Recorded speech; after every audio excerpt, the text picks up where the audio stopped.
Mesdames, Messieurs, bonjour. Les perspectives de coopération entre l'Union européenne et l'Union africaine dans les domaines de l'observation et de l'assistance électorale sont le thème de notre émission. Ces dispositions ciblent le renforcement de l'intégrité des élections et des droits de l'homme. Alors nous abordons ces sujets avec l'eurodéputé Carlos Zorrinho, le fondateur des caisses Fabio Bargacci. En duplex, nous sommes avec Calix Mbari, Fabricio Lobassi et Filiberto Sebregondi. Et je co-anime l'émission avec Jean Boolé, expert dans la relation Afrique-Europe. Bonjour tout le monde. Bonjour. Monsieur Carlos Zorrinho, le Parlement européen a toujours été une force active de l'Union européenne pour promouvoir la démocratie et pour accompagner et observer les élections en Afrique. Que pourrait faire de plus le Parlement européen et l'Union européenne en général pour contrer une tendance inquiétante du retour à l'autoritarisme? Quelle coopération avec l'Union africaine et les sous-régions envisagez-vous? Merci pour cette question très intéressante. Je crois que d'abord, il y a un principe très important. Il faut respecter la souveraineté de tous les pays. Ça, c'est une question essentielle. Et à partir de ça, j'ai beaucoup d'espoir dans le changement d'une perspective donneur-bénéficiaire pour un partenariat entre égaux, comme façon de renforcer le lien entre les peuples. Je crois qu'il faut renforcer les liens entre les peuples dans une perspective économique, sociale et multiculturelle. Et de cette façon, on va renforcer aussi les sociétés civiles et les compromis avec l'état de droit, les droits humains, la liberté de participation, d'expression et de choix.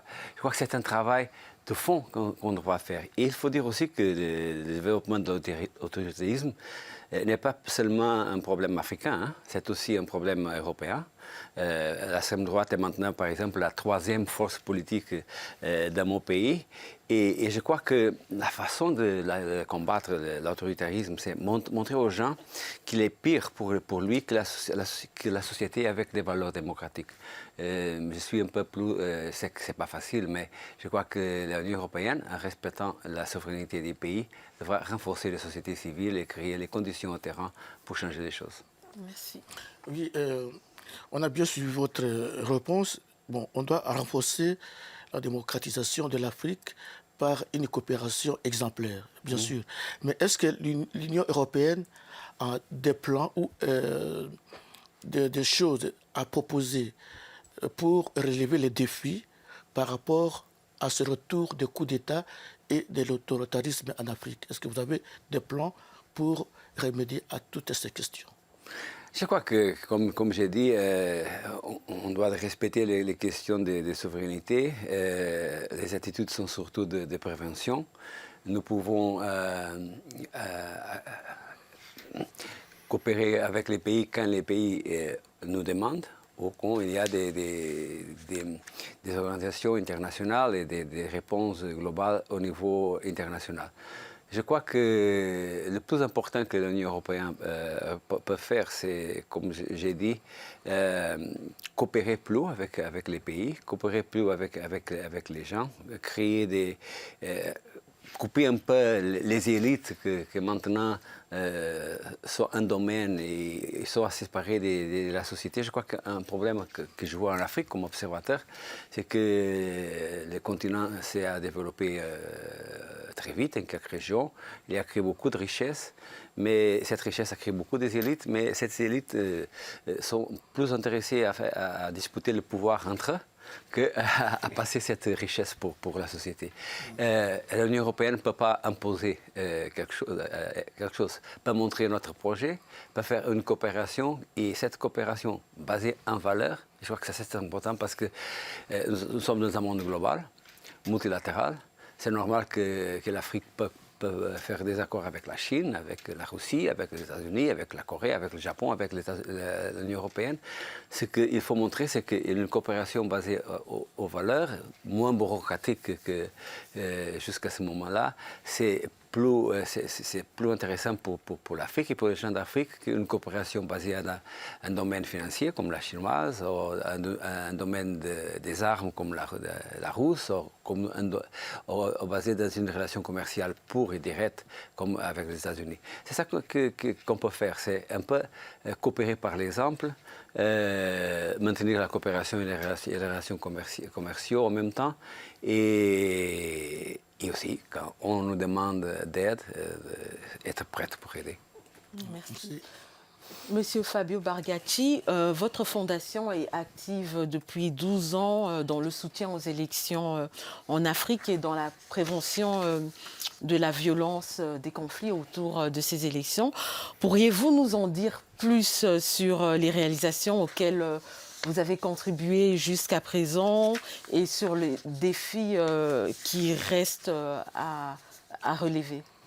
D'abord, merci pour l'invitation. Et comme Centre européen d'appui électoral, on a eu la possibilité dans les derniers 12 ans, en effet, d'appuyer plus de 50 pays, surtout en Afrique, au Moyen-Orient, mais pas seulement, et surtout avec les fonds de l'Union européenne et des États membres de l'Union européenne. En effet, on a décidé de s'établir pour pouvoir faciliter la coopération entre l'Union européenne, les pays membres, et les pays partenaires qui, comme l'eurodéputé est en train d'indiquer, ne font demande.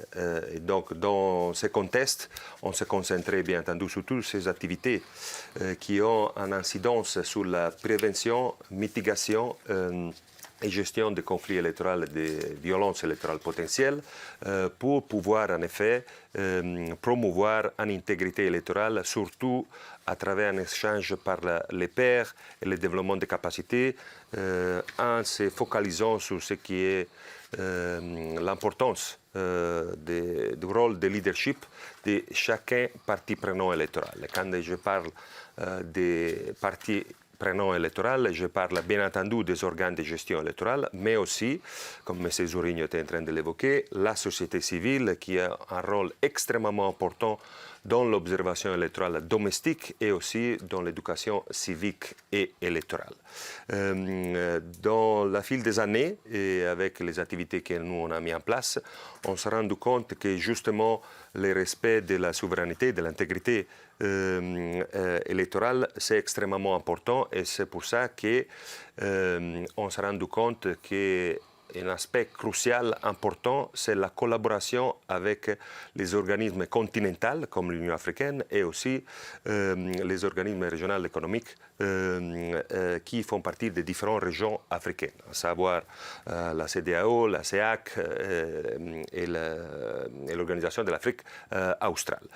Dans ce contexte, grâce à ces financements qu'on a reçus par le ministère des Affaires étrangères et coopération italienne, on a eu la possibilité justement de pouvoir fournir dans les dernières années, par exemple, une formation à 35 commissions électorales des différents pays africains et surtout de nous faciliter une collaboration avec les départements des affaires politiques, paix et sécurité de l'Union africaine pour justement collaborer pour l'intégrité, la prévention des violences et la croissance du rôle des femmes, des jeunes, des groupes défavorisés dans les processus électoraux. Donc on est extrêmement content et reconnaissant au ministère des Affaires étrangères italien et à l'Union africaine de cette possibilité de partenariat et bien entendu à l'Union européenne et aux pays membres pour nous avoir donné la possibilité d'amener notre expérience comparative sans vouloir imposer rien aux différents pays en question où les élections sont un exercice de souveraineté extrêmement important. Effectivement, si mes informations sont bonnes, je crois que vous avez signé dernièrement un accord ou un partenariat avec l'Union africaine afin de pouvoir renforcer le caractère démocratique et la transparence des élections en Afrique. Quelle est la portée de cet accord? Merci beaucoup. Donc ici, il y a aussi notre collègue, le directeur de l'unité observation électorale, assistance électorale de l'Union africaine qui pourra parler sur ces questions. De notre côté, comme je disais, on est très ravis de pouvoir amener notre expérience comparative dans le contexte justement de promouvoir l'intégrité électorale et la prévention des conflits et les dialogues électoraux à travers aussi des activités de médiation électorale qui sont extrêmement importantes et on le voit de plus en plus dans les différents pays où nous, on a eu la possibilité de travailler et où on travaille maintenant, sachant le Mali, Guinée, Burkina Faso. Donc il y a un certain nombre de pays qui, l'année passée, en effet, ils ont changé l'ordre constitutionnel et ils sont en train d'entamer une transition importante qui devrait aboutir avec l'organisation des élections crédibles, transparentes et inclusives. Et c'est dans ce contexte qu'on a l'honneur de pouvoir collaborer avec l'Union africaine sur ces domaines extrêmement importants. Okay, merci. Nous sommes aussi en duplex donc avec 3 autres invités. Jean, peut-être vous avez une question pour M. Caliste Mbari? Oui, j'ai une question. Voilà.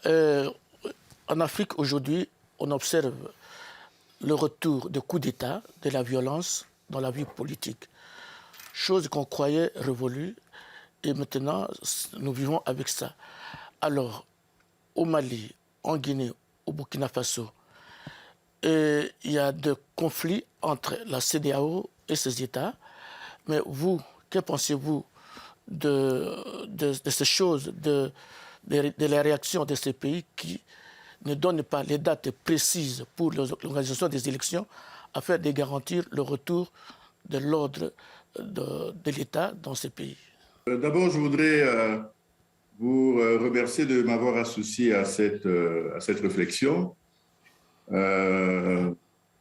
C'est une réflexion essentielle et comme vous l'avez mentionné, elle se tient à la veille du sommet Union européenne-Afrique pour échanger sur beaucoup de sujets, mais notamment les sujets de la coopération dont tout le monde souhaite le renforcement. Pour revenir sur la question posée, bien évidemment, nous avons assisté avec beaucoup de désolation d'ailleurs la recrudescence des changements anticonstitutionnels au gouvernement sur le continent, particulièrement pour ces derniers mois. On n'a jamais eu autant de pays qui entrent dans cette phase de changement anticonstitutionnel de gouvernement en même temps, donc dans un temps record. Alors ça, c'est une situation qui interpelle non seulement l'Union africaine, mais également les communautés économiques et régionales.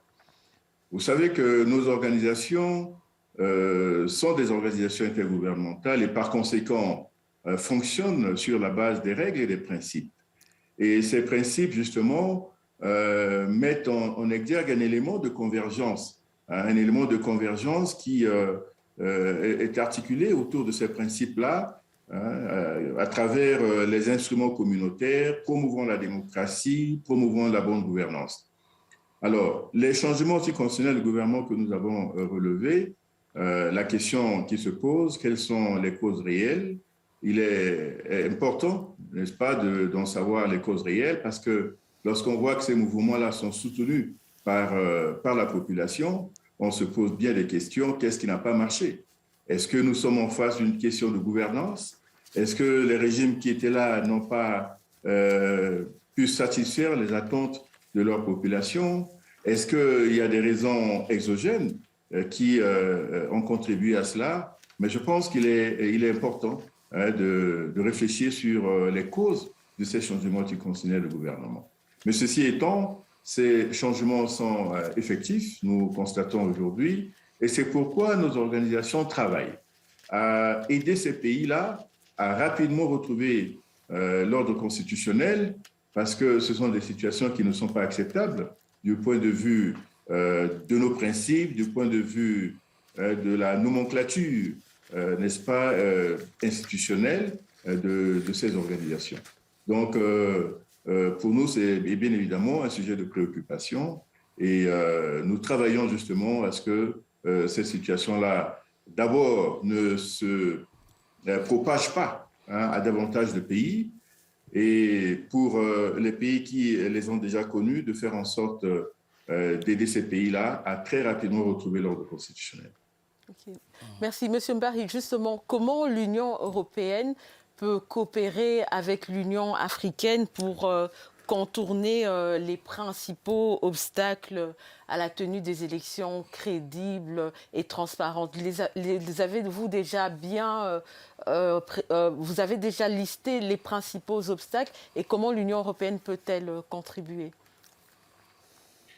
Bien évidemment, l'Union européenne, en tant que partenaire, a un rôle à jouer et l'Union européenne l'a toujours fait pour accompagner, appuyer les efforts de l'Union africaine d'abord, ensuite accompagner les pays qui sont dans ces situations-là à pouvoir tenir des élections qui soient des plus acceptables, des plus apaisées. Donc, c'est une attente, c'est une aspiration légitime de toutes nos organisations, Union européenne, Union africaine, et également les communautés économiques et régionales. Alors, comment est-ce que nous pouvons travailler à trouver une solution à ces questions-là? Bien évidemment, l'élément essentiel, c'est d'abord de nous asseoir avec les concernés pour nous entendre sur d'abord un chronogramme qui soit des plus réalistes, un chronogramme qui soit objectif, un chronogramme qui soit consensuel d'un point de vue des acteurs nationaux également, pour que tout puisse se faire dans la durabilité, de sorte que les éléments qui vont ressortir justement de ces consultations-là renforcent donc la démocratie et évitent justement cette résurgence de changement constitutionnel de gouvernement. Bien évidemment, le chronogramme vient avec la mise en place d'un cadre légal, un cadre institutionnel, un cadre opérationnel, voire financier, et des mécanismes qui correspondent pour que nous puissions arriver véritablement à mettre en place, à remédier justement à ces situations-là, pour un retour rapide à l'ordre constitutionnel. Les questions de renforcement de capacité, les questions d'appui aux acteurs sont des éléments qui ne pourront intervenir qu'après que le chronogramme ait été établi pour permettre justement la relance donc, du processus électoral. Donc, voilà un peu ce que je peux dire à ce niveau. Merci. Alors, je vais réagir par rapport à ce que vous venez de dire.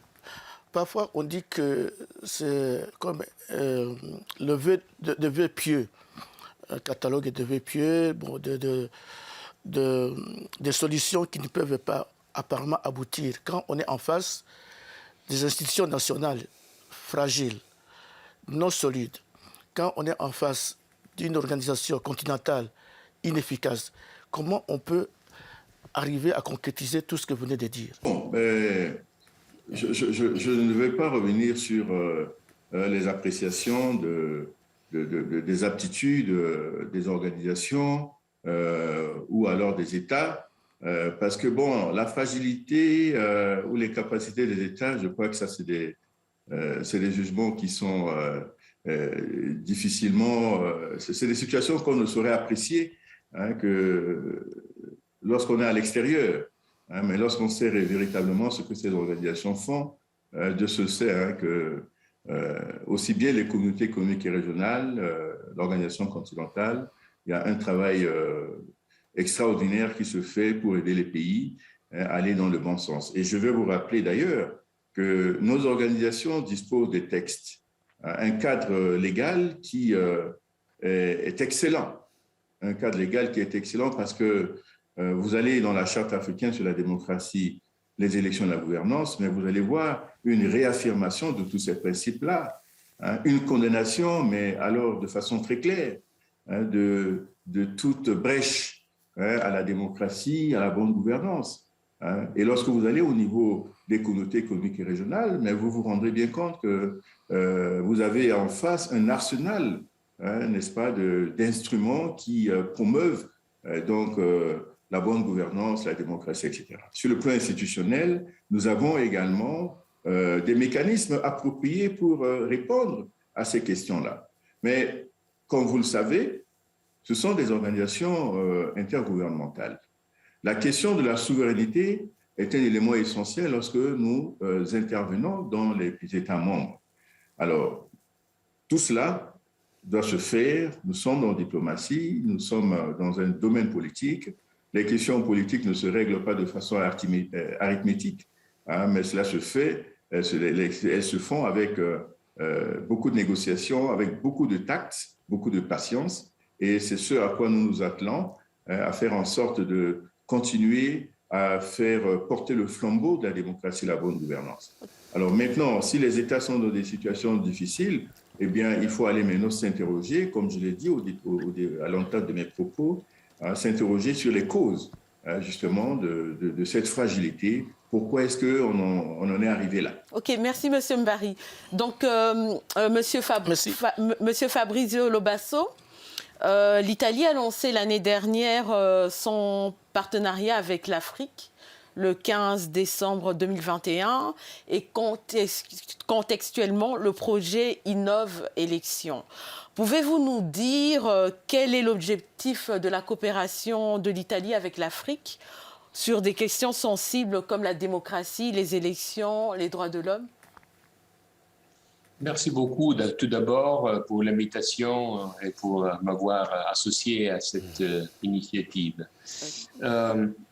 L'Italie, depuis longtemps, a une coopération avec les continents africains d'incroyables résultats et positivité. Premièrement, pour la question de la narrative, je dirais chromosomique italienne dans le continent. Et ça, probablement, c'est les résultats et le produit aussi du fait que l'Italie n'a pas des agendes cachées dans sa politique étrangère, dans la coopération, la politique économique, commerciale, la coopération au développement. Et ça, c'est très important parce que c'est un point de début incroyablement fort quand on est en train de créer des relations fortes avec nos amis africains.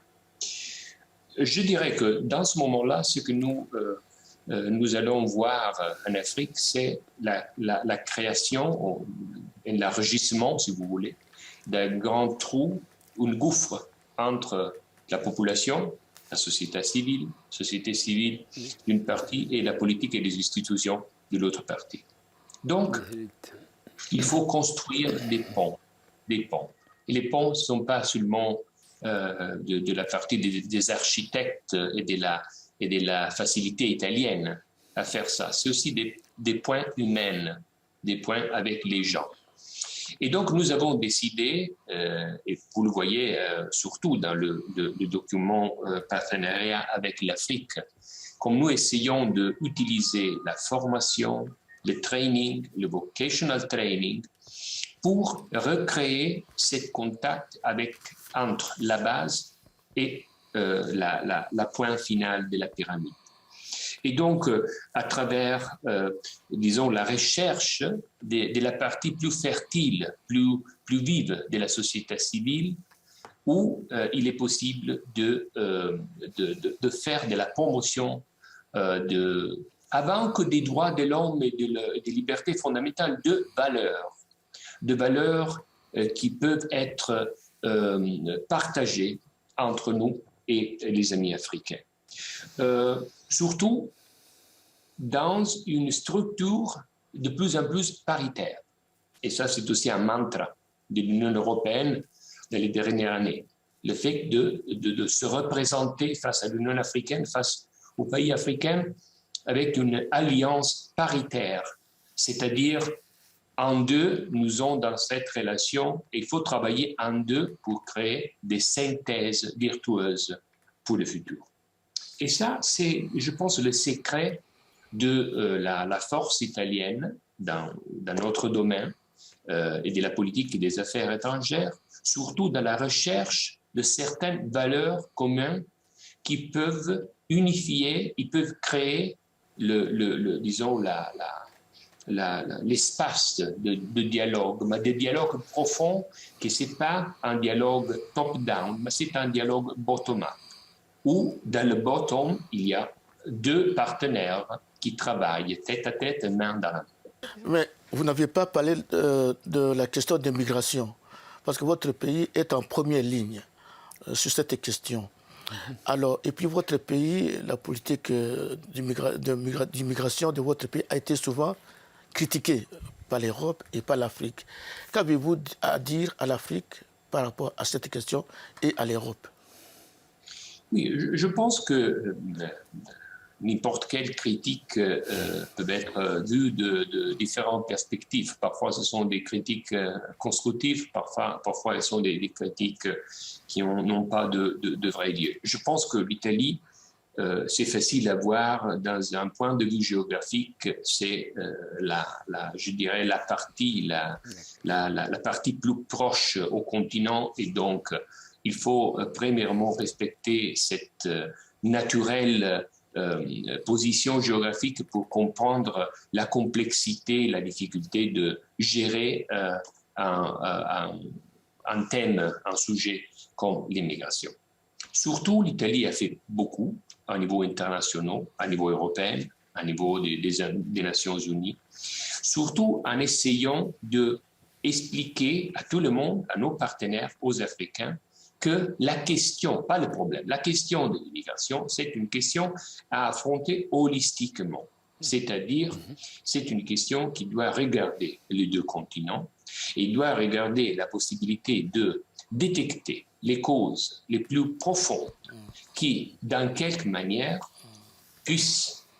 impulsent les gens à penser, à voir dans ces imaginaires l'idée d'une voie différente, d'une vie différente. Et parfois, cette condition imaginaire, ce n'est pas basé sur des éléments concrets. Donc, aller au profond des causes de la malaise que nous rencontrons dans le continent, en créant des travails, en travaillant sur les conditions sociales, civiles, en essayant d'être à côté des gens, et surtout pour créer les conditions pour pas donner, stimuler un processus soutenable dans le continent pour que le phénomène puisse être facé d'une manière complètement différente. Nous devons aller aux causes. Nous ne devons pas seulement regarder aux effets. Et les causes, c'est un processus long, surtout c'est un processus international, c'est un processus qui doit voir une grande alliance. Et vous savez que dans le sommet 17-18 février, l'un des tables rondes, c'est sur la migration aussi, c'est une grande alliance entre les deux continents. C'est ça ma vision un peu plus positive, un peu plus constructive de ce qu'on pourrait imaginer en parlant de migration. Merci, Monsieur Lobasso. Monsieur Filiberto Sebregondi, vous avez été ambassadeur de l'Union européenne dans les pays comme le Ghana, le Togo, la Tanzanie, et maintenant vous collaborez activement avec EQUES. Quelles leçons tirez-vous de la coopération Union européenne-Afrique sur le processus démocratique et électoraux, et quels cas concrets pouvez-vous porter à notre attention? Oui, bonjour madame et bonjour collègues et amis du panel. Merci beaucoup pour m'avoir invité aussi. Par ailleurs, je vous parle d'un pays d'Afrique, donc je suis content de voir que les liaisons électroniques fonctionnent bien. Tout d'abord, je voudrais dire... Il fait chaud là-bas. Oui, sûrement, certainement. Vous voyez, je suis dans une chambre d'hôtel, donc excusez-moi pour les coussins derrière moi. Mais juste pour vous dire que... Tout d'abord, voilà, à la veille du sommet Union africaine, Union européenne, je tiens tout à fait à partager les positions exprimées par mes amis du Parlement européen, de l'Italie, sur l'importance d'une coopération fondée sur les valeurs, sur des valeurs communes, et certainement le domaine de la démocratie, c'est un domaine très important en termes de construction de ces valeurs communes. Et également ce que le collègue et ami de l'Union africaine a dit sur le travail vraiment important que l'Union africaine et les organisations régionales africaines font en termes de promotion de standards, de principes communs agréés de façon commune entre tous ces États, par exemple en termes de standards concernant les élections, concernant la gouvernance, concernant les droits de l'homme. Donc, toutes ces questions-là sont difficiles à solutionner d'un jour au lendemain, mais avoir un cadre de référence et des organisations régionales et continentales fortes, c'est une voie certainement très importante pour achever l'objectif d'élections crédibles et inclusives. Maintenant, vous m'avez demandé par rapport à des expériences que je peux porter à cette discussion. Certainement, moi, j'ai été, disons, témoin ou quelque part aussi protagoniste direct dans des élections dans les pays où j'étais en poste. Vous avez justement mentionné le Ghana, le Togo, la Tanzanie, qui avait un cas spécial aussi d'élections difficiles dans l'île de Zanzibar. Mais aussi, j'ai suivi dans d'autres fonctions à l'Union européenne aussi d'autres processus électoraux difficiles en Guinée, en Côte d'Ivoire, au Niger, etc.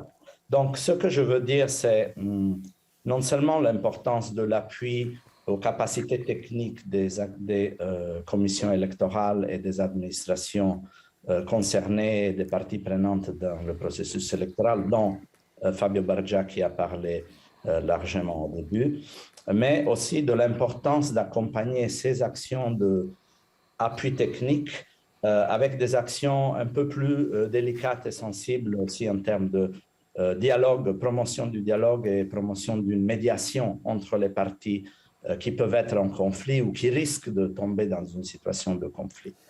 À travers mon expérience personnelle, aussi l'expérience que j'ai pu faire avec EKES dans le passé et maintenant, moi je vois l'importance d'établir à chaque fois qu'il y a des risques de violence électorale, ce que les spécialistes de la médiation appellent multi-track dialogue. En fait, on parle de promouvoir du dialogue à la base entre les communautés, même les villages, les communautés ethniques, les communautés religieuses, à la base pour promouvoir un dialogue qui permette de faire la différence entre des différents intérêts et points de vue et le risque de tomber dans un piège portant au conflit.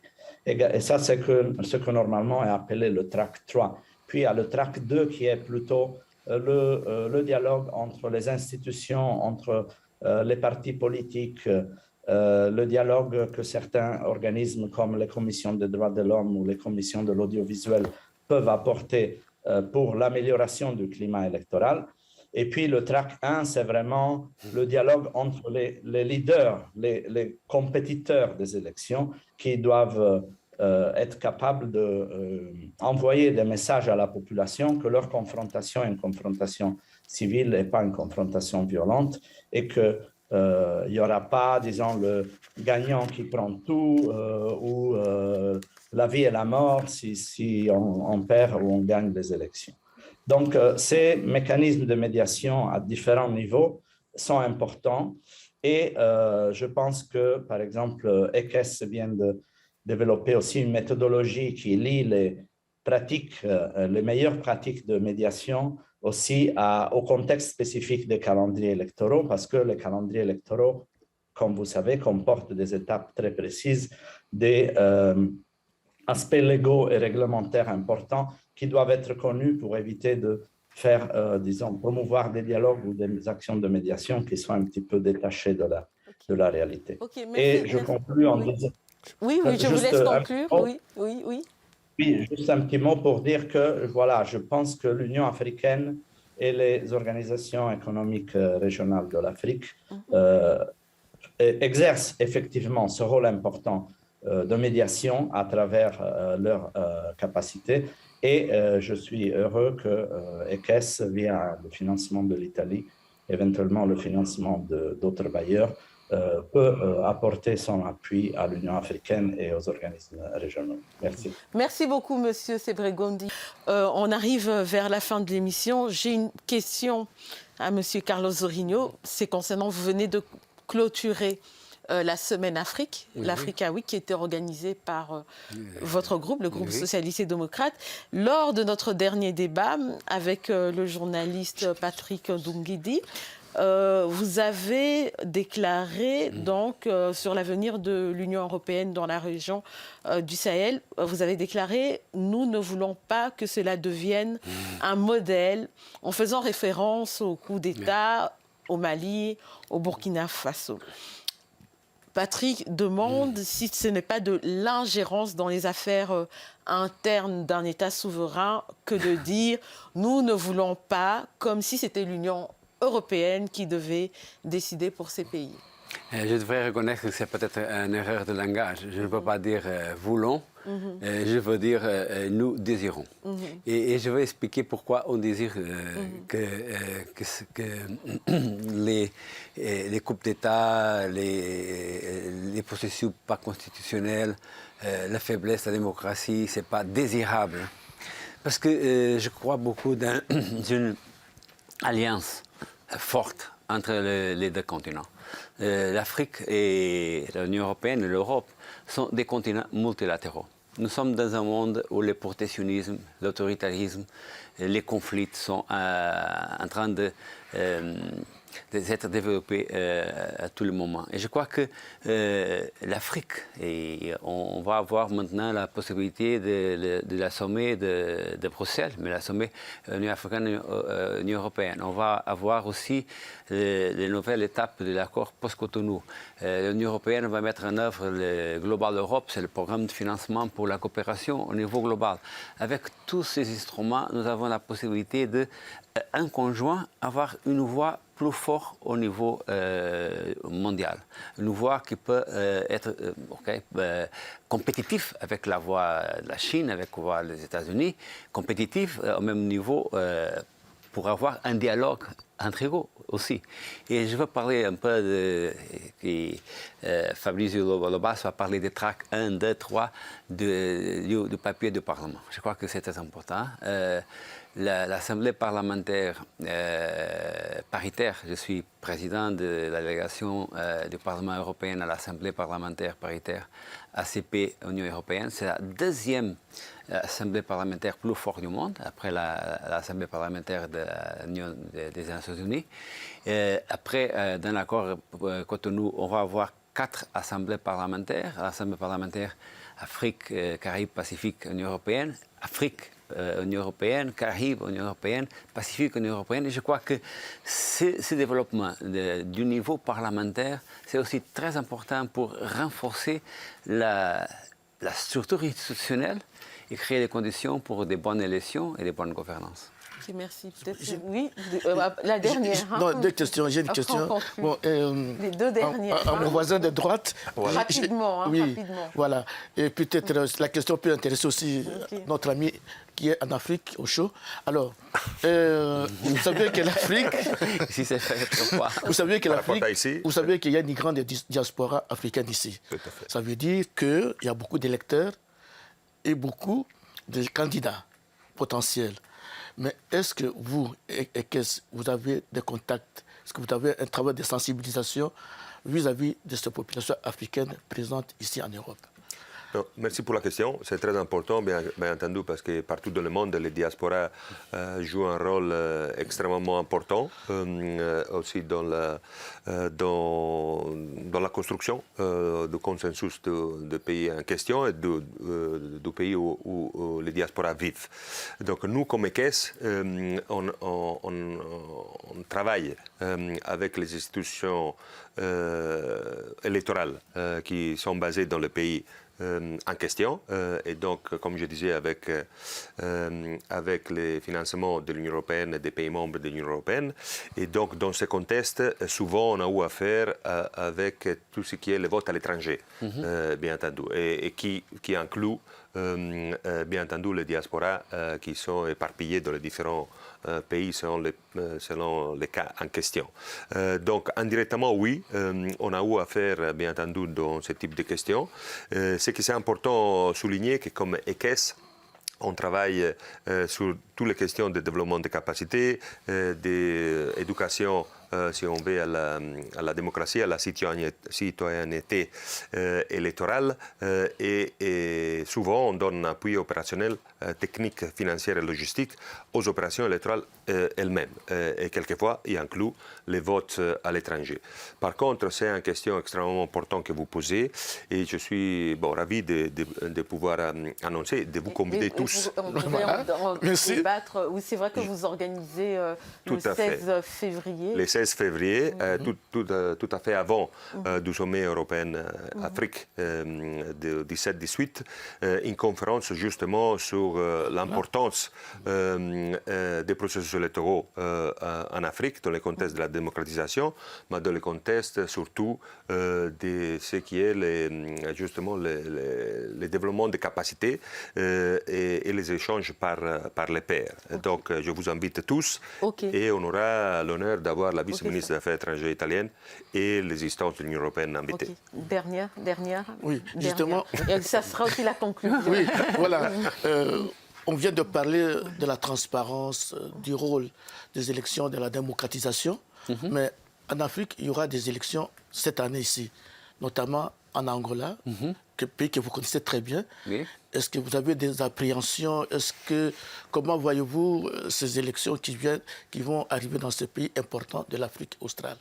Comme vous comprenez, je suis portugais. Nous parlons des élections en Afrique. Oui, je suis portugais et comme portugais, je participe aussi beaucoup dans la communauté des pays de langue portugaise et j'ai une liaison sentimentale aussi avec l'Angola, Mozambique, la Guinée, le Saint-Thomé, Cap-Vert. Ce que je veux, ce que je désire, c'est que les élections peuvent être le plus transparentes possible, que tout le monde peut participer parce que Angola c'est un pays très riche, c'est un pays avec un très grand potentiel. Et il faut que, et je désire bien, ça mette en cause la souveraineté qu'Angola peut avoir dans le monde le papier qui est réservé.